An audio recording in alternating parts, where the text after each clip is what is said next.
Hello, listeners and indeed viewers, and welcome to episode 3, or in fact, the third episode of the new. It's a podcast where we talk to financial experts, mobility experts, transport experts, and talk about how the new future is shaping up in terms of finance and the economy. Now, for those of you who listened or watched indeed the first 2 episodes, are now wondering why this is episode 2. Very briefly, we decided episodes 1 and 2 were basically one long episode of the same subject with the same speakers. So that is now 1A and 1B. So this, despite the fact that it's the third episode, this is episode 2A. So sorry to the people at Spotify, Apple and SoundCloud. It's confusing the hell out of them, but this is the third episode. Anyway, right, my name's Kevin Morris. I am the host for this series of podcasts. And I'll introduce now to our guest, our first guest. He was previously the Corporate Development Director for DERA, which is the UK Ministry of Defence's it's Defence Evaluation Research Agency. He is currently the Sheriff of London. He was the founder, or he's the founder of ZEM, who's London's leading commercial think tank, and he is the founder of, oh God, I'll recut that. Okay, we'll cut there, sorry. And he's also the founder of the Long Finance Initiative and the Global Green Finance Index. Please welcome Professor Michael Mainelli. Michael, thank you. Hello, good to be here. Well, thank you very much for your time. Our second guest is Rory Sutherland, who's on the first episodes as well. Rory is the Vice Chairman of Overview UK. Rory, hello again. Hello, it's great to be back. Well, thank you for coming back. And my usual cohort in these podcasts, Eric Masaba, the founder of TEXI, the Transit Exchange for the 21st Century, and also the man credited with inventing, if you like, the whole concept of ride-hailing and ride-sharing. This is very true. Some people are saying, is that true? Surely that was Uber. It's not. It's Eric. It's the person you're going to hear from now. So, with all that put aside, what we're looking at today Thank you. is it's the Thank new... you so much, Kevin. Well, no, it's true, isn't it? I'm not making this up. So, all of our episodes are called The New with ellipses, and this is the new finance and the new transit exchange. The point we're looking at is when you monetize the road spectrum, you suddenly have trillions to play with, trillions to spend. So here are the questions we're going to cover. What new financing options best serve a low carbon sustainable future for our roads and our transit systems? Can any of these ideas be exported to help the UK transition to a more sustainable future without impoverishing other countries, other nations? And how do automakers, who of course are a major source of employment for many, many countries, navigate this new reality? Now then, that's a lot of stuff to take in. I'm going to start with Rory, because you look very keen to jump in there. Rory, it's not only automakers. I mean, I suppose it's the entire transportation industry, I think, will be affected by this. I think importantly, first of all, we've just had an interesting experiment in the sense that I think most of us thought, to be honest, going into lockdown, that there would be major logistical breakdowns, okay, in terms of significant food shortages. Yeah. Now, we've had an awful lot of hardship, and I certainly don't want to brush over that. But the one dog that didn't bark in the night is that there, apart from having 2 weeks of having to eat my second favorite breakfast cereal, at a point in the lockdown where I thought we'd be down to potatoes, the kind of grocery logistics and the general provision of stuff we need for fairly, enjoyable survival at a material level, not necessarily at a social level, has gone on uninterruptedly. Now, the UK is very good at grocery logistics. It's worth making that point because we are a nation of shopkeepers and we are disproportionately good at that. But what's interesting about it is it's revealed both to the business community and to the public at large how much travel was really deep down discretionary. If you take that question of is your journey really necessary, we all assumed that day trips to Frankfurt to meet Jürgen in a windowless conference room were essential travel. And that's how we viewed it. Yeah. And the simple truth is, technologically, that hasn't been true for probably 6 or 7 years.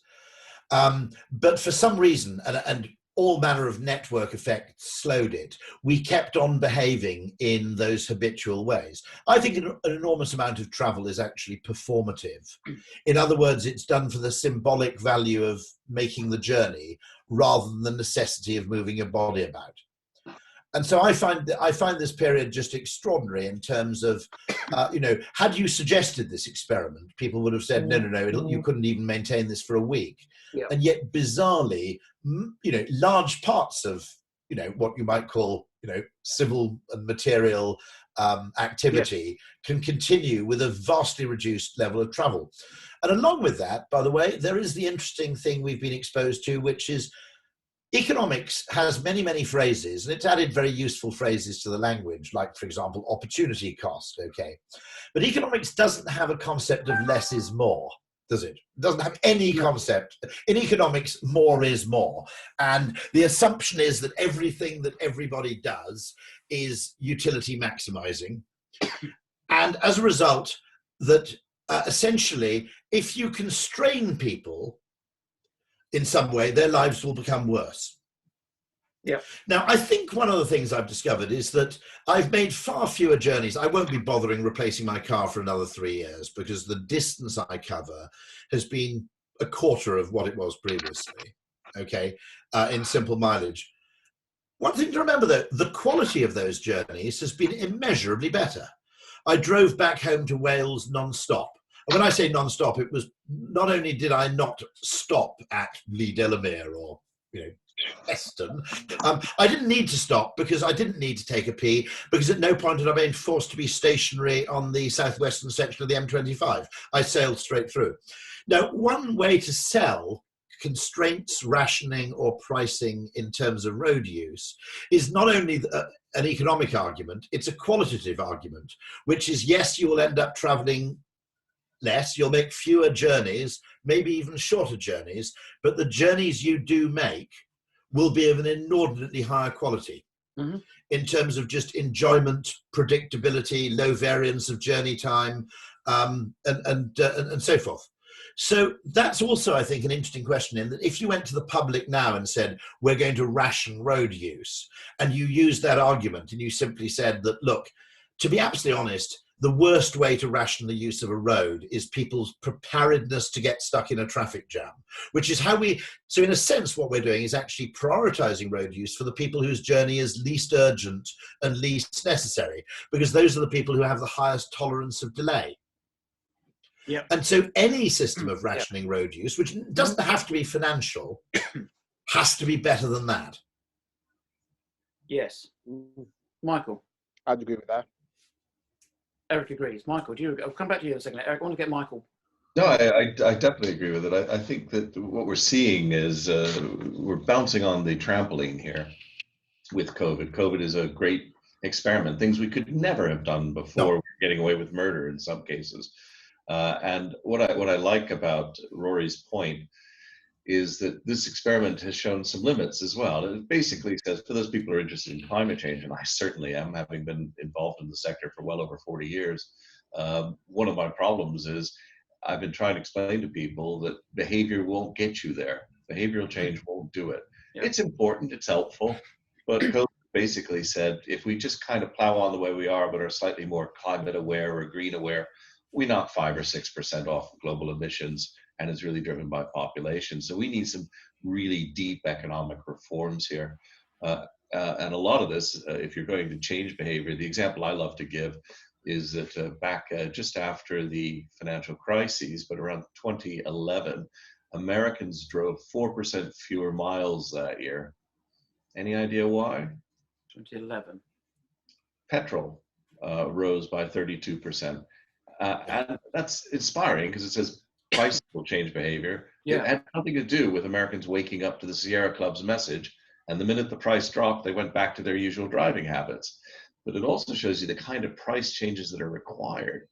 If you were going to have, say, for example, an 80% drop in that type of mileage, it's not the way that you should run this type of modeling, but you could easily multiply by several factors. I'm actually going to slightly disagree, because I think that if you define behavioral change broadly, one of the things that has changed is norms. So in the business community, if you were the guy who requested to attend a meeting by video link in January, you are part of the awkward squad. Okay, you're an outlier and an anomaly.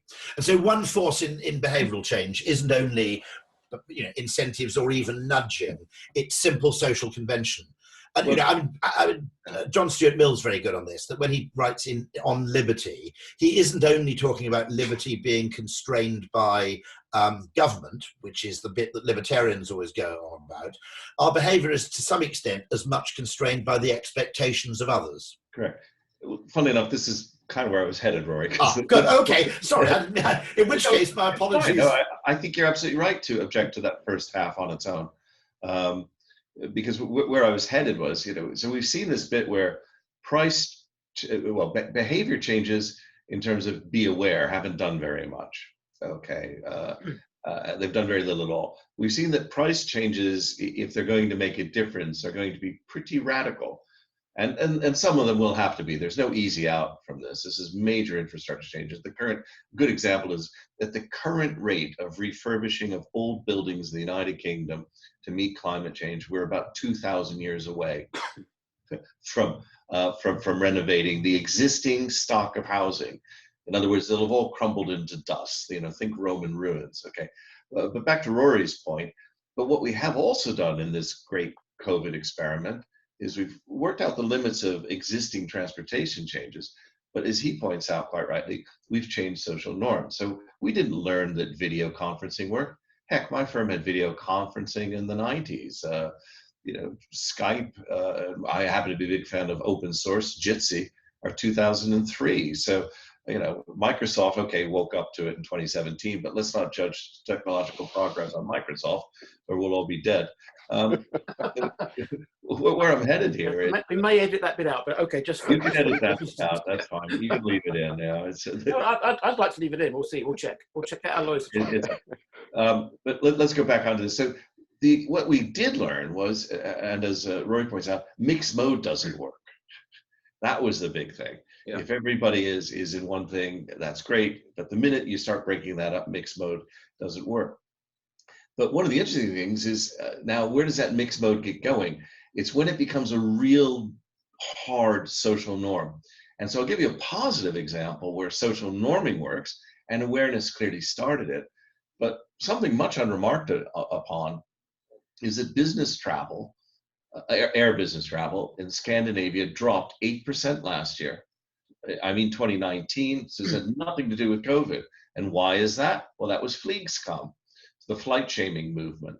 So it's the social norms can do this. And we could see some really interesting social norms where the climate change movement meets the social norm of, hey, buddy, why do you think I'm going to pay for you to fly and see a client when everybody else manages to do it using video conferencing?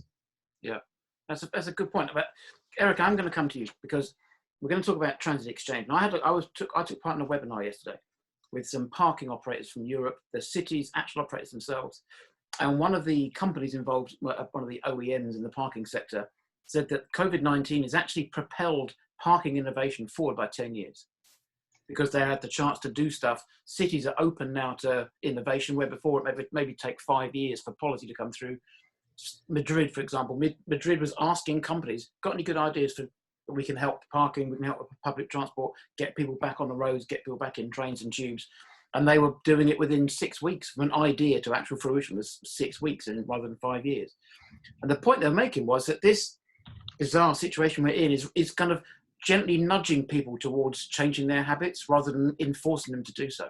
So Eric, as the inventor of the Transit Exchange, is this the perfect time for your solution then? Therefore, if people are gently nudging towards things and they're more open to change because they've got more, I guess things are changing anyway, and there are people that open their mind a bit to things that are slightly different.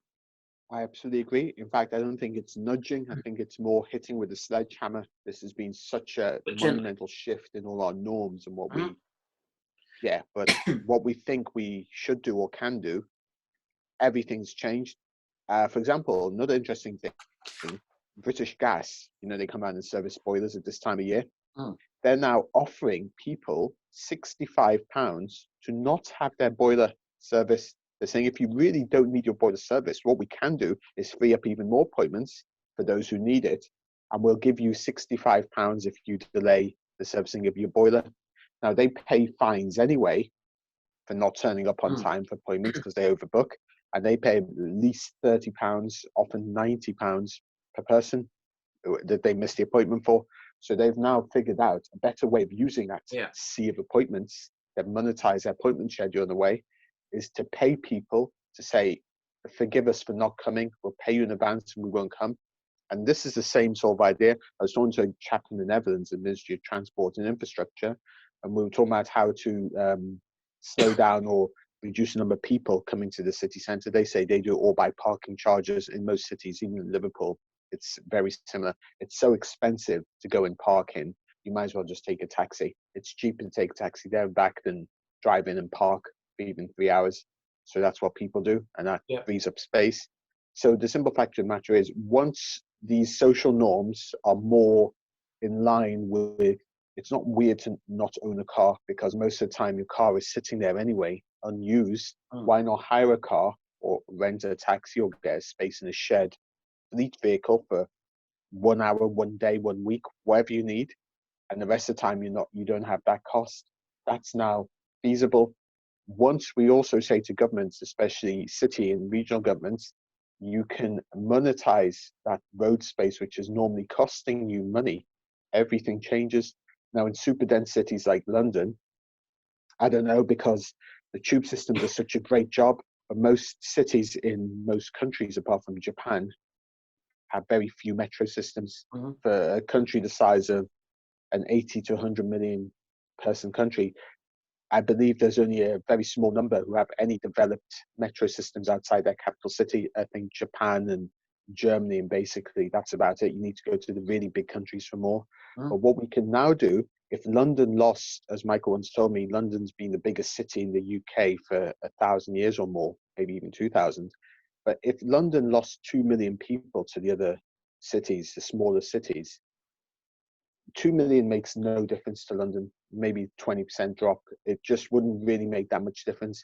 It would make a huge difference to all those other cities, which could absorb 100, 200,000 people each and upgrade their infrastructure. And that can only work if we've got better way of managing road space time. So for the first time probably ever, we've got an opportunity to migrate a large number of people to other places. That could save the economy in places like South Wales, which I know has a lot of challenges, which could be alleviated by more population growth. So one of the things you've been advocating for years, though, is being paid not to drive, isn't it? Yeah, and that I do believe that absolutely works. It's a simple case of how much do you value what you're doing, and rather than saying, well, why would you want to sit in a traffic jam when you could be at home, especially on a video conference, and you could have that extra money instead, and the extra time you've saved by not driving in. Just as Rory said on his first point, we have to look at what we're trying to incentivize when we say to people, oh, you're going to take X number of hours to go here. And there is a huge amount of value to get from knowing you have a very small variability in your journey time. For example, when I've gone to Paris, the same journey which takes 10 minutes one day can take 1 hour the next day. The variability is enormous. Whereas in London, because of congestion pricing, generally doesn't really change that much. If it's going to take you 20 minutes one day, it'll take you 20 minutes next day around the same time. So again, that's a huge win just on that basis. And if that can also be translated into real fiscal income for city governments especially, and therefore more generally region, I do believe that's transformative, not just for an advanced economy like the UK, but for other economies which haven't even started with a car yet. Think of some country like Central African Republic. If roads could be put in, which are financed by this model, they've now got a market to which we can export our excess car capacity, even with petrol engines or hybrids or whatever else. That's where I see this really going. And that's COVID, as annoying as it has been. It's an even more amazing laboratory than September 11th was, in terms of when we could say, look what happens when there are no planes flying. This is how the environment reacts. Yeah. So, Michael, how does this work, do you think, in terms of paying people not to drive? So you're paying people not to drive, you're paying people not to shop, you're paying people not to have their boiler service. In a time where we're looking at, I've just worked on a piece on the battle for curb space, and you're looking at how curb spaces now, like it's like the new gold, where you've got micro mobility operators using the curb. You've got obviously more and more people. You've got shops and restaurants and bars expanding their footprint into the curb space because of COVID restrictions. You've got autonomous delivery companies. You've got the manned delivery companies making more and more deliveries because of the same reason. All this kind of just makes, it's like a big melting pot of ideas, and somewhere someone's going to come out with this great idea that works for everybody. But how do we finance the idea of paying people not to drive their cars? Well, I think a lot of this boils down to two things. In the old days, people used to talk about political economy. And these days, the two tend to be separated, that the politics and the economics are something inherently different. And I do think that you come to slightly different decisions based on the politics or the economics. So today's classic economic caricature is somebody who's broadly just concerned with the efficiency of things. And so many of these proposals are effectively computer simulations, SimCity of what you see the future holding with or without permanent COVID variations. So that's kind of one aspect of it. The political aspect is quite interesting, and I think boils down to what is your view of ownership? So are these a public resource? Is it really the states or the Queen's highway of some form? And therefore we as society are owed effectively by people who use it. Is it really related to the ownership of individuals who have automobiles and therefore have the right to use them?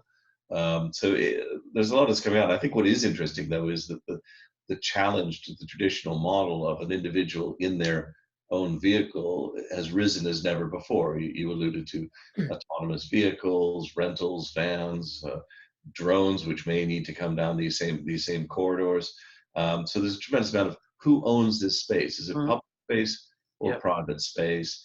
If it's public space, is it a local authority's public space, a national public space, some type of city basis? So it's not an easy question, and I don't think there are going to be straight answers. The economics and the charging all have to follow those type of political decisions. And I'll give you an example where some of this really has some outrageous effects. So one, governments governments like to believe that they're technology neutral, and that the best technology will win. People in the markets like to assert that, to let it go onto the markets and we'll see who wins. But infrastructure is important. If I came up with some point-to-point system that was 4,000% more efficient, but required absolutely straight lines. And so I was talking about reorienting the entire road network in the country and demolishing houses. People would tell me what a fool I was. I have to live on the existing system that's there. So the government in this country decided to bring forward, rather remarkably, the move to non-fossil fuel vehicles. That sounds technology neutral. In reality, it means we probably don't have the time to develop hydrogen. So the battery-based vehicles come with some fairly obvious problems, weight issues, and also, of course, a huge amount of pollutants. Now, things can be done about recycling, expecting technology battery improvement. But looked at over a longer haul, many scientists would claim that hydrogen was a better solution. But by the time you've installed the network for batteries, you're not going to have time to reinstall another network for hydrogen. And so we've driven ourselves, to use that, up the route of batteries. And not a lot of that has actually got to do with the economics. That's got to do with a government that wants to be seen to have adopted a posture that it is pushing things harder and harder, when actually what it's doing is it's cutting off loads of options and avenues that might be far better. Sure, thank you. Rory, where do you start this? The idea of creating a sustainable future for our road network. I mean, it sounds great. And as a journalist, it's a fantastic headline and a great story, but what would be in that article? How would we do that? One way you could start, of course, is that, and this is where politics and economics clash. The cost of a parking permit in central or central-ish London, an annual residence permit, it should not really be called a residence permit because it's really a voter's permit, which is why they're so goddamn cheap. Okay, mine's not cheap. Mine is £148 a year because that's still cheap. My car, it's cheapish. My car just about gets into the 224 grams of emissions. However, had it been 2 or 3 grams more, micrograms more, I would have been £314 to park somewhere near my house. It's still, when you think about it, if you look at that as a monthly rent, it's a very, very low rent on effectively real estate, which is worth a 6-figure sum, isn't it? It's worth £100,000, that space in front of your house. And one interesting notion was always that you charge people a lot more for parking permits, but then people who are genuine residents who don't request them receive a kind of rebate for freeing up space. Okay. I'm also, one thing I'm also intrigued by, which I think is a blind spot of economics, is that how you charge people for things has a major effect on the general assumption of economics is that a dollar of cost is perceived as a unit of disutility. It's a unit of pain, however you present it. And I'm very interested in how different modes of charging, for example, road pricing that's charged individually. So as I said last time, I think everybody has a right to a certain amount of free road use. I think we should accept that because certain people make essential journeys. Perhaps if you're an essential worker, your allocation should go up significantly. No, just as under petrol rationing, my grandfather was a doctor in World War II, and you had a rather better petrol allowance than a salesman would. Yeah. But also, the psychology of pricing really interests me here because, as I might have mentioned before, we've never really introduced a new tax where there's a payback. So typically, most voters or most citizens have come to see any new charge introduced by government as yet another, assault on their wallet. Yeah. And we've never done anything where we say, no, the deal is you'll pay much more for this, but in return, you'll get this back. The congestion charge in London had an element of it in that they invested the money in improving public transit, but it was not a directly visible exchange. So there's that question. There's also the question of, as I said, non-linear pricing, where the cost of doing something becomes exorbitantly higher the more frequently you do it, what you might call a season ticket in reverse. That's a really interesting area to look at, that people have a certain right to a certain amount of road use, but if you're a disproportionately heavy user, then you pay, again, exponentially more. And then other things are, do you price things according to use, or, just an interesting theory, do you price road use as a kind of insurance model, which is, Eric very rightly pointed out that the thing that really matters with journey time isn't speed, it's variance. Mm-hmm. And we've got the engineering metrics we tend to use to justify transport investment, by the way, are very, very poorly correlated with human happiness or well-being or even efficiency. Because speed, although consumers, when you ask them, will often refer to it as quickly, speed, it's actually low variance that we want in transport, much more than we want speed. It's predictability. And particularly, the minimization of downside disaster. Mm-hmm. This is why I always make my point in my book that I actually take the back road to Gatwick, not because it's faster. It isn't. The M25 is faster, but the chance of missing your flight is lower because you have more optionality and less chance of totally catastrophic bottleneck. And so, we need to get better metrics, but we also need to experiment with what people will pay for. So an interesting way of looking at it would be, do you charge people when there's a traffic jam for moving into an express lane? Most people will find that objectionable for instinctive reasons. It's essentially seen as capitalizing on someone else's misfortune. On the other hand, if the day before you could kind of insure your journey for, let's say, 25% of the cost, and in the event that there was a bumper-to-bumper tailback on your journey, you were then allowed to use the express lane of the M25. I think people would just judge that completely differently, even though the economics of it would be more or less identical. So, there are a whole load of questions about this. I also look at the question of compensation.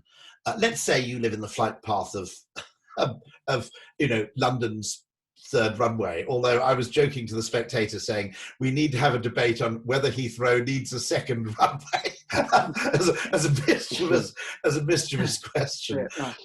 Or could it just make do with one?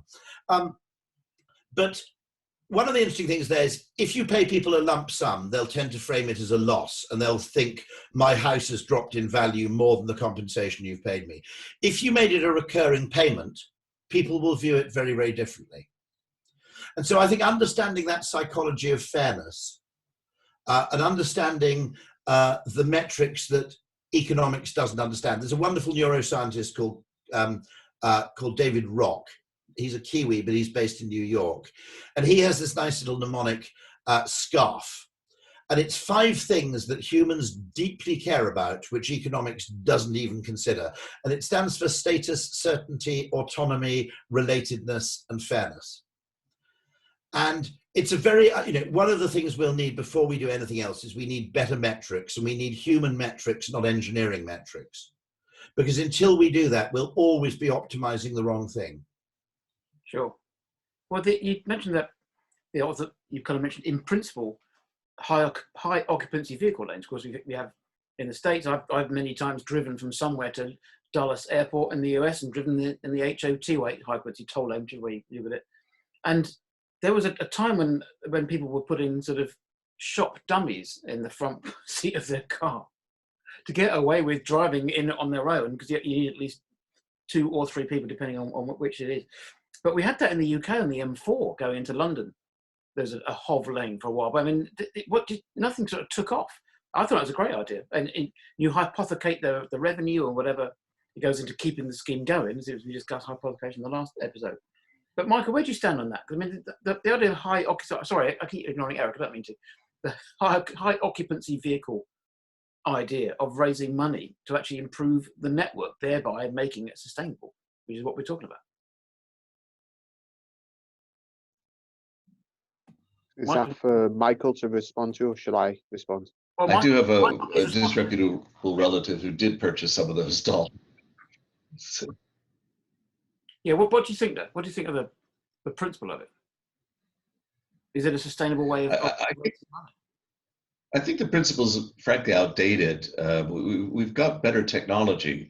A lot of these simple solutions were based at a time when we didn't have the technology to do the tracking.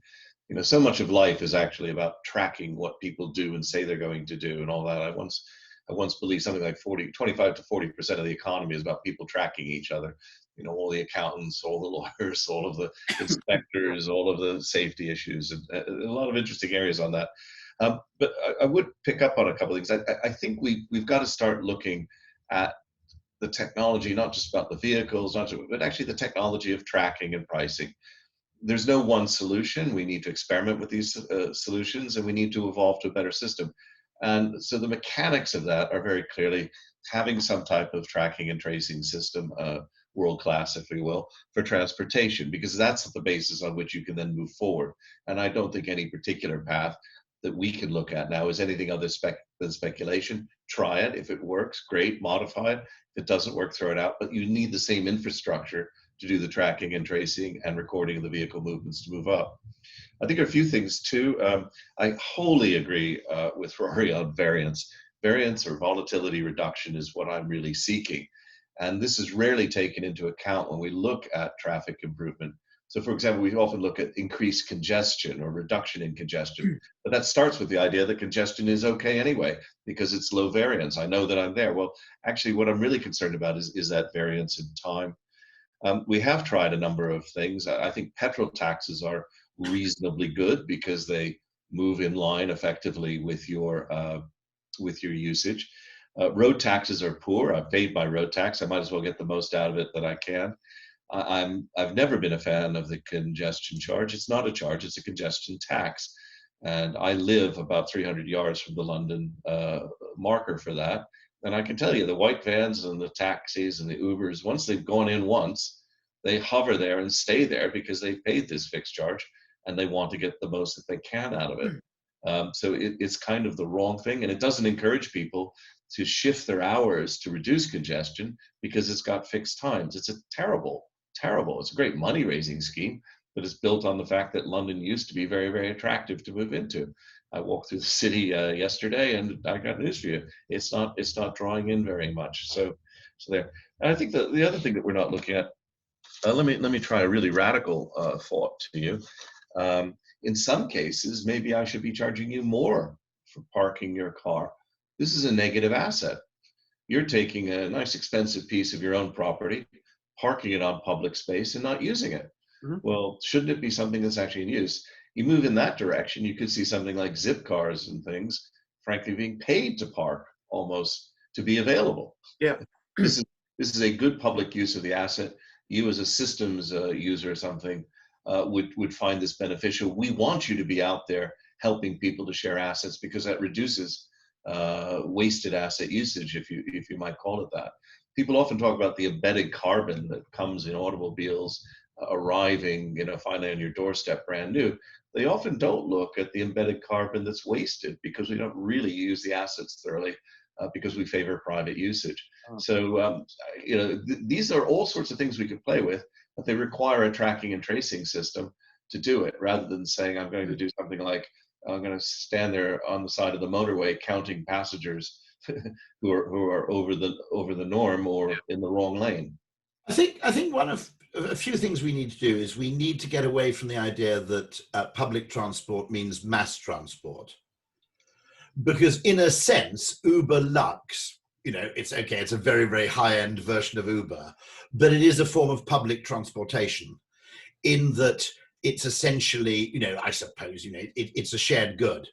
And so, everybody's use of it subsidizes everybody else's use of it to some extent.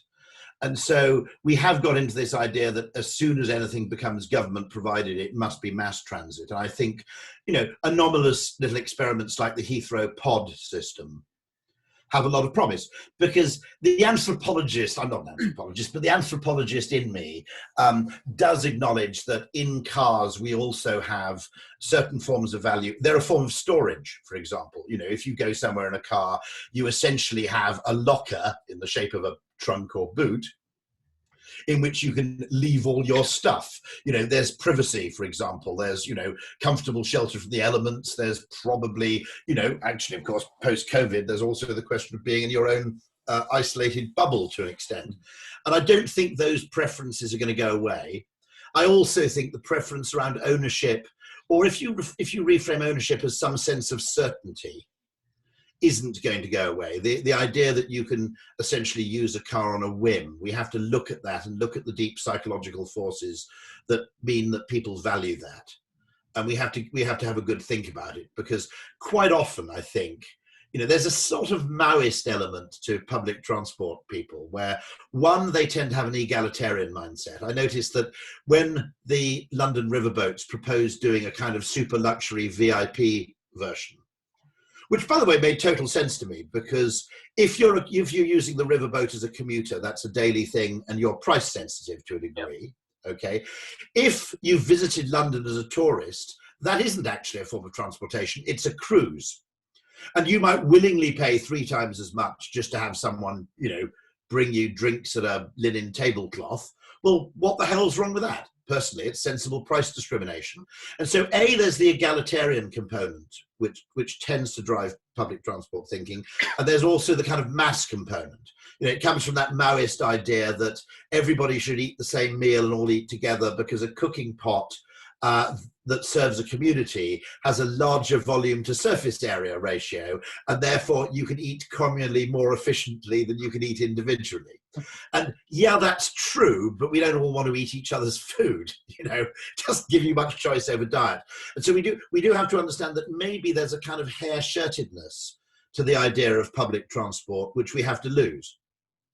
Sure. Yeah. Eric, what do you think? Because we've all mentioned ride sharing there, and we're all talking about sort of hypothecation and the idea of transport paying for itself. I mean, you've been advocating, as I said, of dividing up road space into road space time segments and selling it like sort of, slices of pizza. Sorry, using pizza as an analogy, it's horrible. But I just had pizza on my mind there. But where do we take it from here then?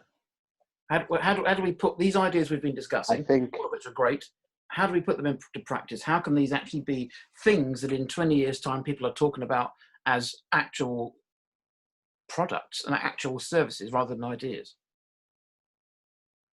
I think we could do them within 10 weeks. And I think there's another podcast. It was an interview Rory did with Reason, where he talks about club goods. For example, the idea of a club good is something that, as long as you're getting your use of it, you don't mind if somebody gets much more use of it. And these are non-rivalrous but excludable things that you can deal with, right? Now, that's what I guess a large-scale ride-sharing system can be, because you can still make use of it. You can still make use of the infrastructure, and you can make use of it by yourself at whichever time. And your use of it doesn't actually get people not being able to use it later, okay? And it's not one thing that only benefits one group of people, it benefits everybody. The other thing is what broadband service providers do when a greedy user uses more than the supposed allocated bandwidth. They put data caps on, and this is the idea of a season ticket in reverse, which we mentioned right at the start, where you can actually say, okay, once you go past your 10 gig or whatever else for the month, it's going to be 5p per megabyte or whatever. And that's exactly what giffgaff, for example, does when you exceed your 10 gig allocation within your £10 charge. And the other thing is, if we have a transit exchange where you've sliced up the road space time, you will find it doesn't matter. You don't need to check how many people in the car, because you'll find that somebody will say, well, you know what, it's going to cost me £50 to go in. That's just the road space time cost. I'll need 4 of the people in my car to bring that down to a reasonable cost at a certain time. So they put as many mannequins or shop dummies as they would to pay that 50 quid. The mannequin's not going to do it. So what happens is that's exactly the model which has been used in aerospace for a long time, air traffic control and airports. Airports price the very narrow corridors of access to cities, city airports and landing zones in exactly that way. And what you found was that had a pushback effect on the airline manufacturers, the aeroplane manufacturers and the airlines themselves, that they tried to get bigger and bigger aircraft with more and more people. And that was the 747 stretch version, that was the A380, in order to get as many people as possible into a specific amount of airspace time. We can do the same thing with roads, and that can actually take away the need to count how many people in the car, whatever else. It's just taken care of. You'll find that people will adapt the most reasonable and rational thing for what they want to do from the roads. So we have to look at club goods. We have to look at exponential pricing for exceeding a certain usage, and that may also fix that problem of, once you pay the congestion charge for London, which doesn't vary enough, I must say, then you just hover in the area and you'll still create congestion. Yeah. I was talking to somebody from the Dutch Ministry of Infrastructure, and that's what they were saying. We still have a congestion problem. Sure, we got rid of a lot of the cars in the city centre by high parking prices, but in the rest of the area, we've still got congestion on the networks. It's not working out for people. People still need a car to get to where they want to go if they don't live near enough a railway station. All those things can be fixed in much the same way as airports and airlines did them. That's how I see it. And all these ideas that both Michael and Rory have said, ultimately, we need to be aware that if you do too much tracking, you're going to become like a version of the Soviet Union. So we need to obviously put in data protection there as well. I'll tell you a very funny story, which my wife was working at the Victoria and Albert Museum when the whole question of museum pricing came in, and whether museums should be free or whether they should charge admission or voluntary donations. And there are a whole load of things around that, including whether you can reclaim VAT or not. It's a big issue. But there were some strange people who said, no, I don't want to have free museums, because if the museums are free, weirdly, the audience is actually less diverse, because big museum hounds go very, very frequently because it's free, but you can't use incentives to encourage less well-served groups to come along. So you can't say, actually to your school, we're going to make it free on Monday, for example. And so one of the things I dislike about really crude pricing forms is that the season ticket, for example, actually incentivizes bad behavior. it was a major obstacle to flexible working, which is I've paid for this damn thing. I want to get my 5 days. I actually have friends who say that when they travel in on a season ticket on an off-peak train, they feel they're being cheated, because I've paid for the peak journey, so I'm damn well going to travel at, 8 o'clock in the morning. And so something similar to replacing it, and actually COVID's an opportunity to do this, replacing kind of Transport for London pricing with a kind of Amazon Prime system, where obviously as a frequent Londoner, you can't pay as much per journey as a tourist would be willing to pay, okay?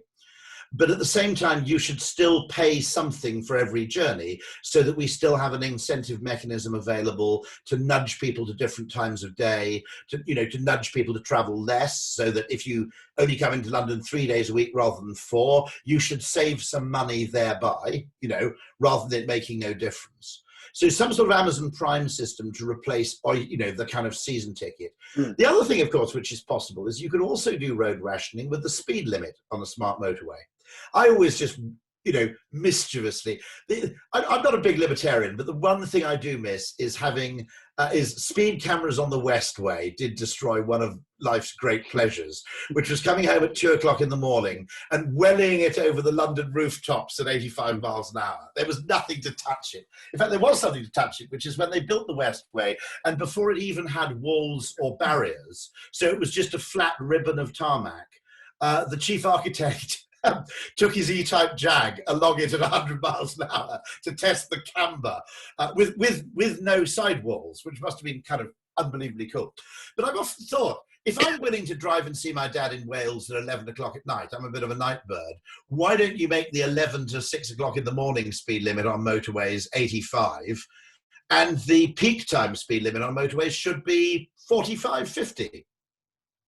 Because you probably could, 30, I think, is the maximal speed, isn't it? Now, the second thing you've got to do, by the way, is you've got to, this drives me nuts about smart motorways. They've spent millions on them. Now, I don't work in advertising, I have a vested interest here, but they should have spent a couple of million quid just telling people how they work. Okay, and so the reason that's particularly important is, of course, there's a very counterintuitive element to the smart motorway, which is that people traveling at 30, 40, 50, a road with cars on it traveling at 40 or 50 is much more efficient than a road where people are traveling at 70 because of the necessary exponential increase in distance between cars when you reach higher speeds.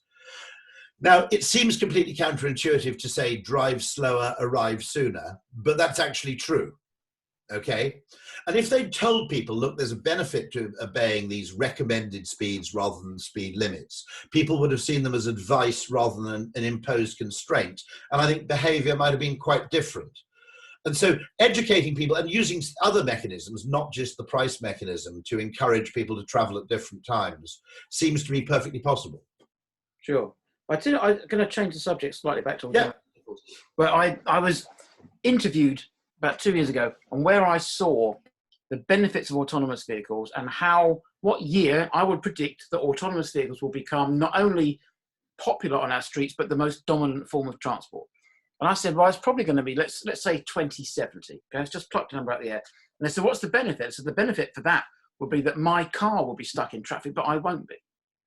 Now, it's kind of a bit flippant. I got a bit in trouble with autonomous vehicle companies saying it was kind of making a mockery of it. But genuinely, that's what I think it is. If we're talking about congestion and relieving congestion, I completely agree. We'll have autonomous vehicles in traffic, and as Michael mentioned earlier on about electric vehicles, they actually cost more to produce than fuel-powered cars, but per unit.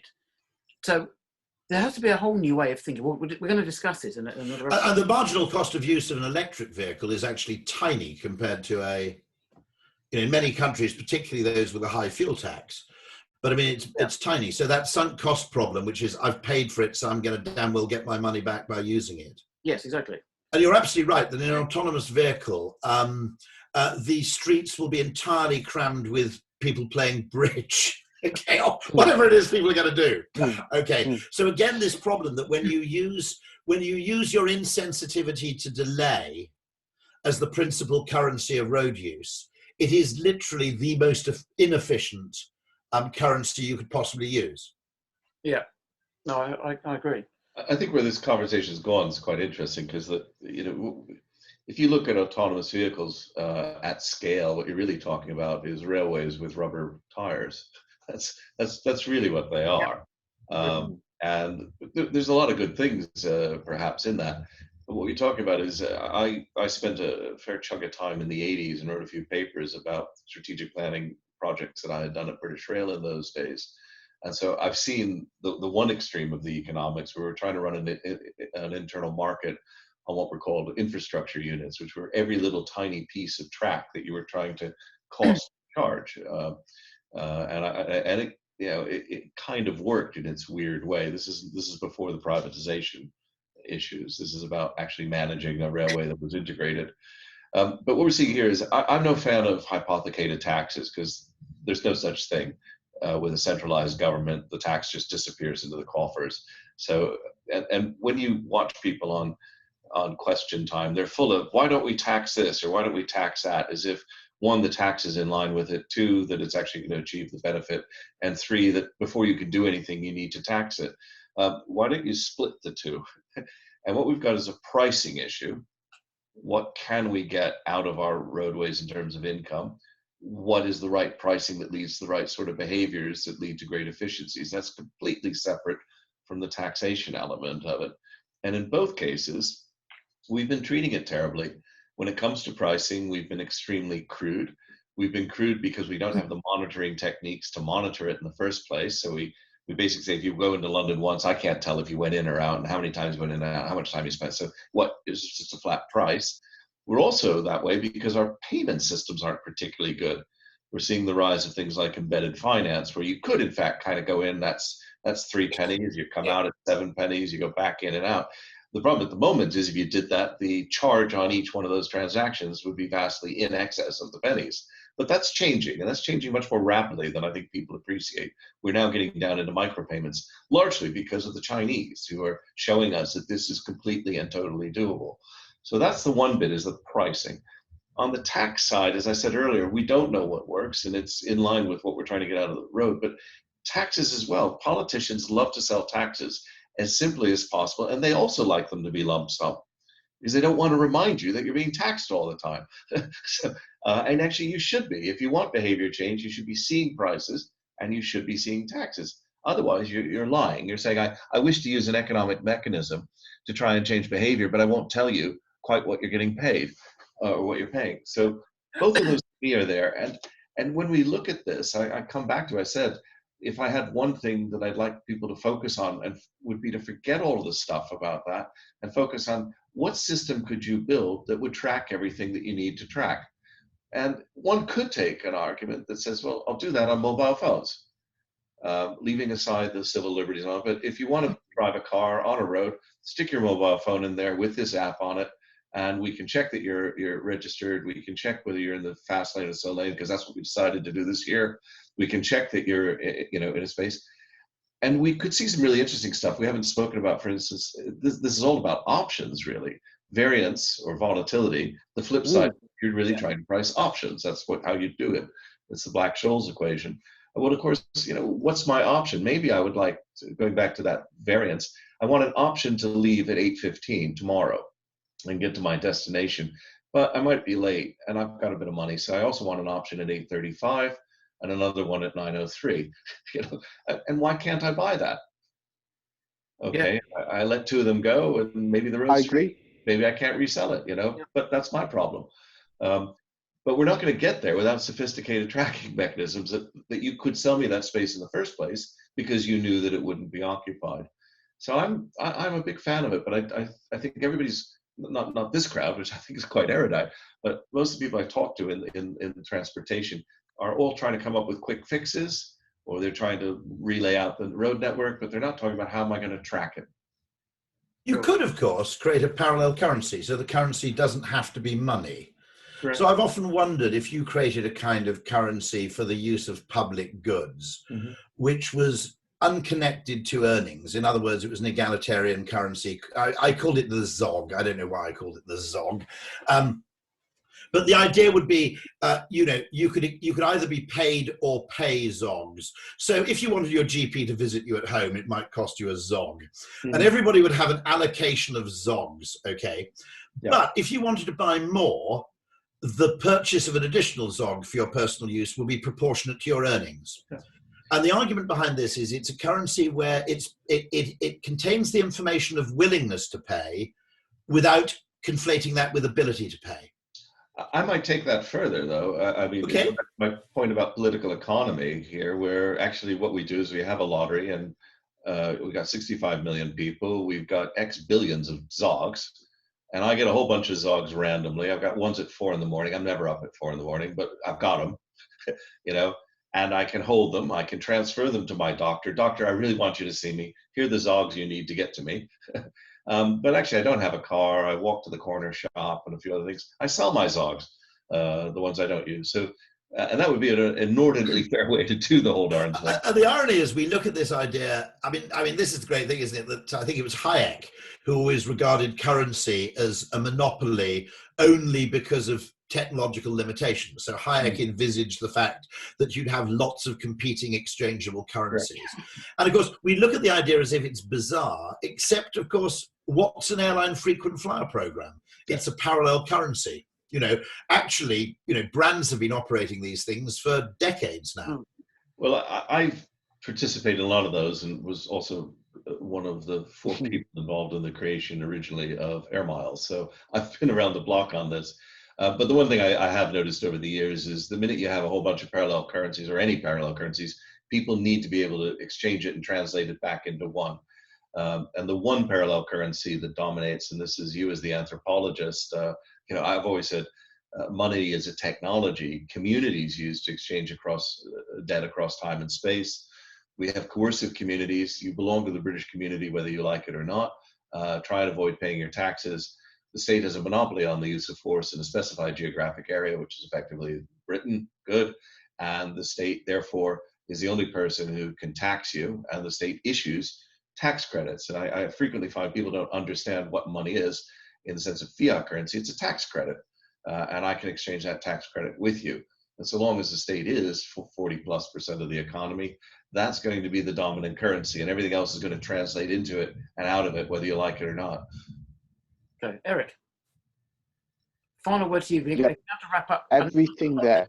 Other things to go and do, other interviews to go and do. So Eric, do you want to wrap up the what we've discovered this last hour?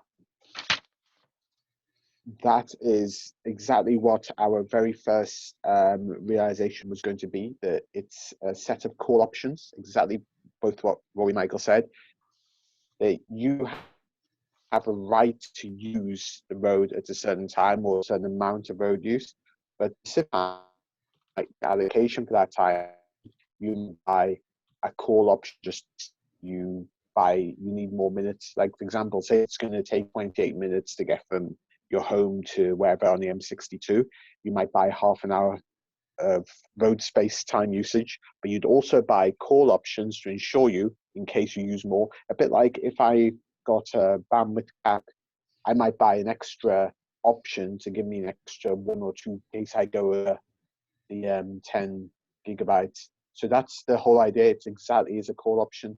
The other thing is, in terms of competing currencies, what we have equity, competing currencies. Every can issue its own currency and say, please buy my currency. Until we are allowed to pay for taxing other than the fiat. Oh, I'm sorry. You're breaking up. Sorry, guys. You're breaking up. What's happened is that's my bandwidth cap has gone. I'll call this separately. I'll have to send it separate out, ironically. Yeah, you go for it. I'll bring you back later. We'll do it later. We need an internet bandwidth pricing currency, I can tell. And not be with GiveGaff. Funny, you give GiveGaff a free advert and then your minutes go. Okay, right. I'll come back and pretend that we can do that later on. My friend Nick will edit this. So Nick, can you get rid of this bit and then we'll do it later on. Okay, so I will wrap up then because we're going to talk about, we're done now, but we'll episode 2B.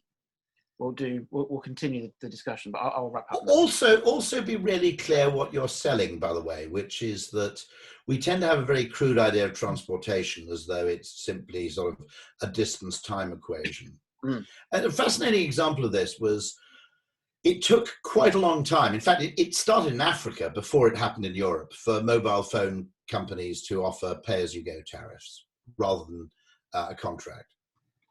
And the reason it was necessary in Africa is there are a lot of people who weren't credit worthy. There are a lot of people who are unbanked, et cetera, et cetera. So they did it out of necessity. And everywhere they did it, they discovered the same thing, that actually a huge number of people who are on pay-as-you-go would have been better off with a tariff, okay? And that sounds, they would have been better off essentially on paying a monthly subscription. And that makes no sense to a lot of people. And that was why they were so terrified of offering pay-as-you-go, because they said 2 million people will buy a mobile phone which is subsidized, keep it in the glove compartment of their car, and they'll only use it if they break down. That was their great fear. Never happened. Well, it did happen, but it was a tiny number of people. My dad, okay, principally. The interesting thing there is, of course, people are paying for autonomy. And so we do need much, but what they were paying for is, in a sense, they were paying a premium for the fact that they weren't committed.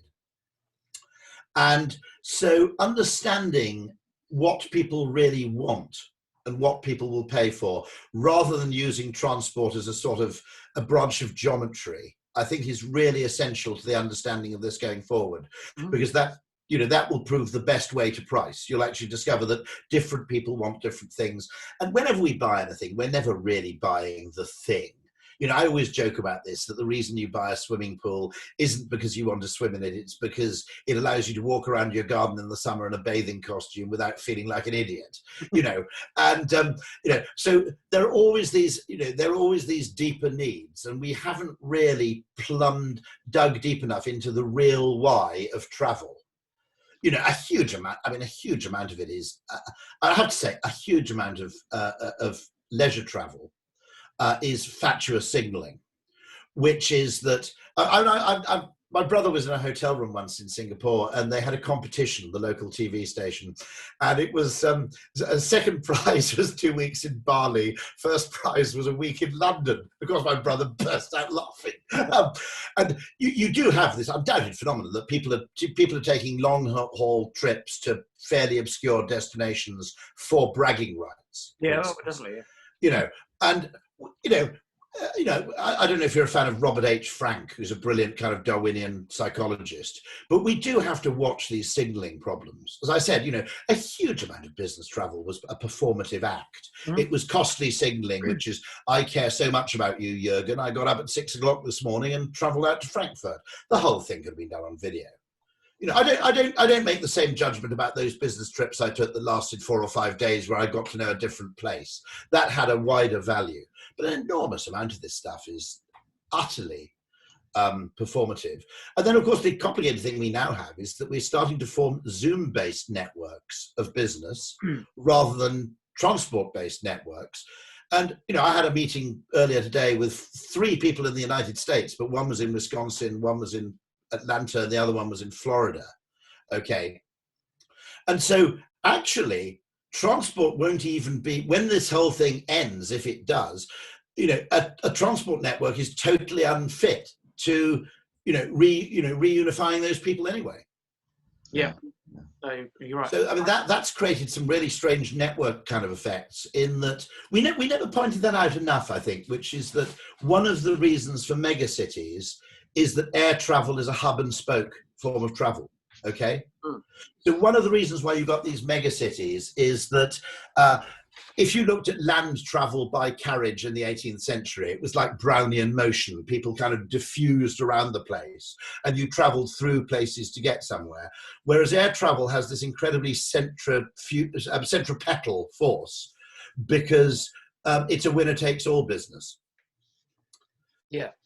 And so, what if you think of Zoomlandia as a country, it's a weirdly different shape, isn't it? It is. It's square with an interesting. Yeah, it's kind of a donut or something. I don't know. Yeah. I once I flew to Toronto to apologise to someone and flew back. And when my previous magazine, we'd made a mistake. We'd run the wrong ad, and the following issue we ran the same wrong ad again. I don't know how we did it. And my boss said, "Well, go and apologise to them." Yeah. So I flew to Toronto in the morning, apologised to them, flew back. I think I was in Canada for 16 hours. Would have cost us more than £1,000, but it got that £1,000 was massively cheaper than the 10,000 quid we would have lost had they pulled their advertising, which is what they were promising to do. Well, When I got there, they said, "Oh, we wouldn't really have pulled our advertising. We want to see how far you'd go." I point out some interesting bits as well, though. Like you take the railway networks. I run the Global Financial Centers Index, and in fact, at the moment, we're doing some interesting stuff. We're off now, right? I'll just share. It's still recorded, but we won't use this bit. Okay, I can show you some graphs that we're doing, but sharing is off. Literally doing them today and look at commuter intensity and things as the hit. So what COVID has shown is that the hit to financial centers as geographic areas is due to the commuter intensity. Whereas, so the City of London is running at 20% capacity. And in fact, we do exit surveys, which really show that it's about 5 or 6% are actually workers. The other 3/4 are the security guards and the cleaners who are coming to defend the empty building. I don't mean these aren't real jobs, but you get what I'm driving at. What's making the whole thing work is the people paying, and they're not there. And people go, we got it. So we launched our index about 10 days ago. And my quote was, the City of London's had a torrid COVID-19. The southeast of England financial services cluster is doing really well. It's been a great year. Yeah. So, and people miss that. But online, I'm also noticing some weird, well, not weird things. I mean, I stepped down in July from the board of a French company, and we had the nice goodbye and all that. And then they moved into the business meeting, and the business meeting element went terribly. We had 3 guys in Paris, 1 guy in Sydney, and 1 guy in Bangkok, and me in London. And the 3 guys in Paris all went into the boardroom in July, and they kind of got it up. And you know how we are these days. We're really uptight about punctuality. I'm sitting in this awkward, horrible, square, flat, bad video, bad audio environment. That's my workspace. 3 of them are dicking around, kind of getting it in and all that. That wastes about 9 minutes. And then they start. And the meeting, they were very sweet to me because I had been working with them for 8 years and I was leaving, but they were rowing, and the MD rang me and said, "What went wrong?" And I said, "Emmanuel, the 2 guys thought you 3 were up to something." And so Emmanuel made an announcement that you will, if you're making a Zoom call, you will make it from your desk, which actually makes a lot of operational sense. Think about it too. I want to show you something on the screen or whatever else is going on. But of course, it reduces the need to go to the office again. So you're back into this this new topography of life. And I've been having some interesting discussions with the Bank of England, who I thought extremely shrewdly early in March sent out a group of their senior advisors to find out what's the topology online. They actually know where to go. They go to Jackson Hole in August. They do Davos in January. They go to the IOSCO conference or OECD. But online, where are the conversations happening? Because far too much online isn't what we've had tonight. It's broadly people broadcasting. It's bad television advertising done on Zoom and pumped down your throat. Or it's 4 guys gassing who think that they're really smart. That might have been us, but but you're editing it. But most of the stuff is shite. It really is bad.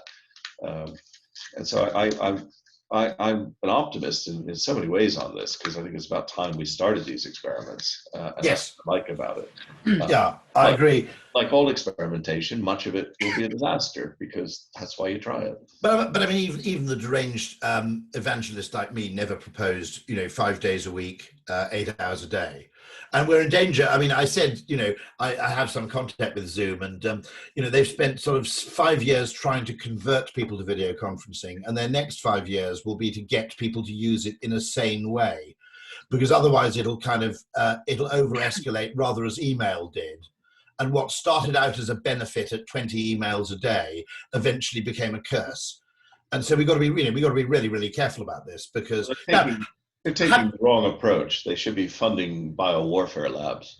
Yes. If we're not being recorded, that was the thing I said to them, which is when I last met the marketing director of Zoom, which was last summer, I said, of course, what you really need is a mass transit strike or a minor pandemic. And I kind of wince when I look back on saying that. Yeah. But what is interesting is, of course, as you said, the topology of the whole thing is fascinating, and your reference to the southeast of England financial cluster is absolutely right. That's exactly what it is. Yeah. I've got a terrible theory, which is very mischievous, which is that actually, although people pretend to, and I'm conscious you're the Sheriff of London, so I've got to be really careful of this, people don't really like mega cities very much. Oh, In other words, yeah. Okay. They don't. No. You're right. So if you see, there's no exodus from Austin, there's no exodus from Phoenix, there's no exodus from Monte Carlo, for that matter. Yeah. Okay, there's an exodus from London, New York, San Francisco. You know, I don't think it's. I don't even think it's like. But look, mega cities are predicated on intensity and density. That's what they're about. So there's that. They are very much influenced by the transportation architecture, and England and France were far too centralized when they began the railways. So they've got these radial systems that meant they could never go. You look at Germany. Germany started with a network system and kept it, and even to a lesser degree, Italy. Milan is moving lately, but you look at the formation, and so when you travel through Germany, you've got all of these cities that most Brits have never heard about, but they're all flourishing. Regensburg you've never heard about, Würzburg you've never heard about, Munster you've never heard about. These are all places I go to. Fulda, you probably don't even know Fulda.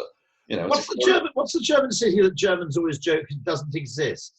I don't know. I've never heard that. But there is one of them because no one's ever met anybody from there. So there's a German joke that this city is in fact really, really egalitarian structure there.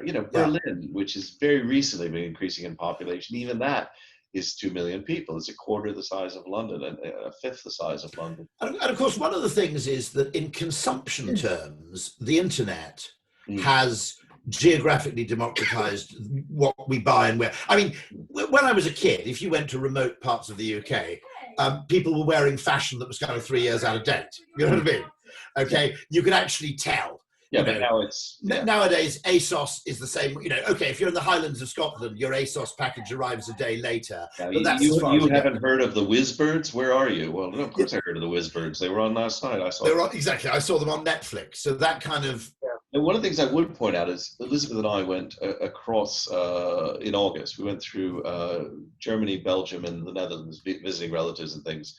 And on my return, I can't claim this was some sort of experiment we were doing, but I did note we were in 10 cities between 50 and 325,000 people.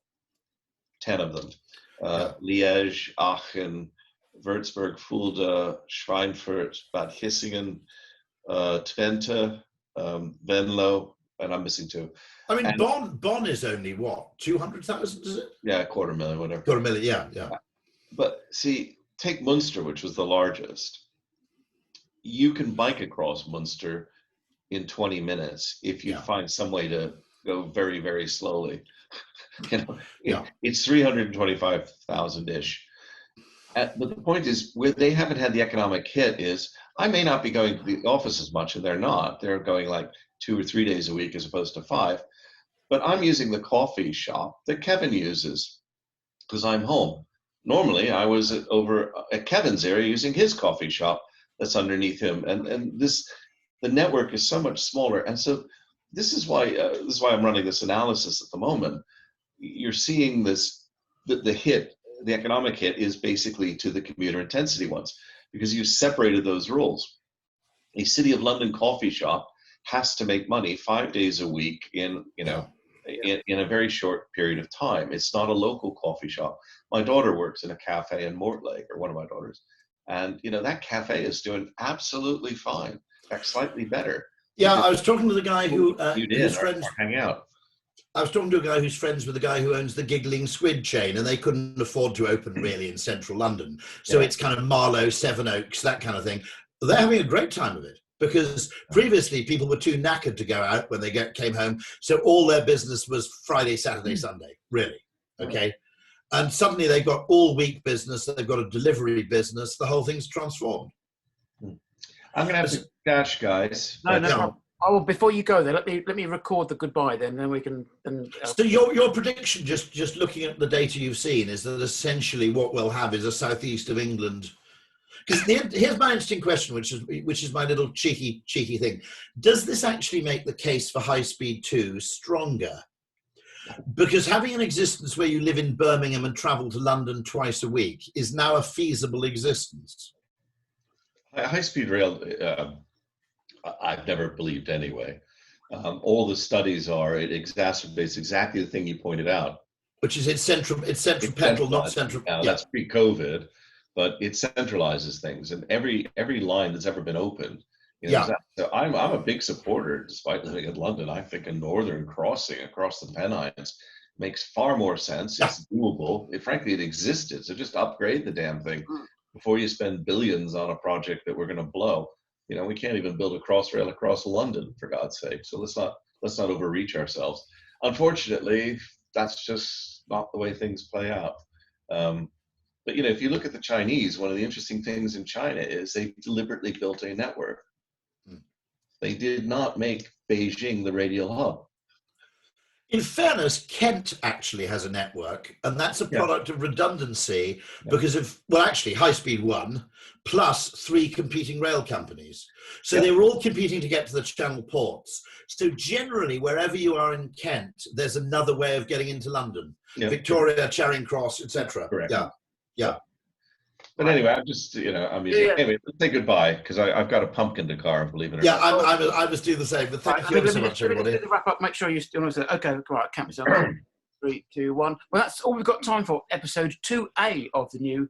The same 4 people will be back for episode 2B in a couple of weeks' time. So thank you very much indeed to Rory, and thank you to Michael, and thank you to Eric, and thank you for listening and watching if you've watched the YouTube, and thank you to Nick Draper for editing. And we did get an email about asking them theme tune. It is an instrumental version of a song called Sparkles Orchid by a band called Body of Water. And yes, I did write it, but 25 years ago.